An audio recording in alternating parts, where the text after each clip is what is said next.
मैं इस बात के लिए आपको आश्वस्त करता हूं कि अगर किसी गरीब का, किसी दलित का, किसी वंचित का, किसी कमजोर का, किसी बेटी का, किसी व्यापारी का, किसी अन्नदाता किसान का किसी के द्वारा शोषण होगा, उसके साथ अत्याचार होगा, तो फिर उसके बाद की कार्रवाई तो फिर आप देखेंगे कि हम लोग इतनी जोरदार कार्रवाई करेंगे, कई कई पीढ़ियां उसकी याद करेंगे।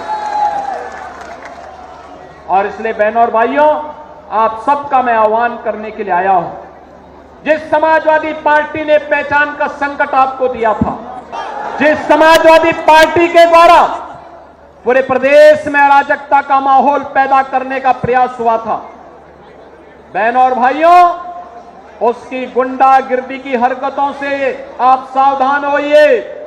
आज इनके पास कोई मुद्दा नहीं बचा है, अब केवल एक मुद्दा इनके पास बचा है, और जिसको ये पहले भी करते थे, वो करते थे जातीय संघर्षों की स्थिति पैदा करना, आपस में लड़ाने की कुछ चेष्टा करना।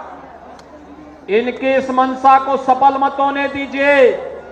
मैं बार बार कहता हूं कि बटेंगे तो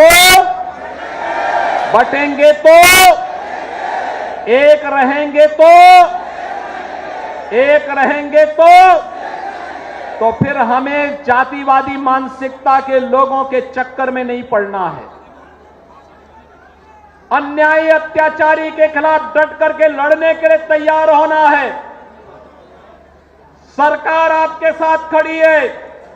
विकास के लिए कोई योजना आती है, विकास का पैसा 100% विकास के कार्य में खर्च हो, यह हम सब का एक संकल्प होना चाहिए, और यही स्वसंकल्प है जो हमें विकसित भारत की ओर लेकर के जाएगा।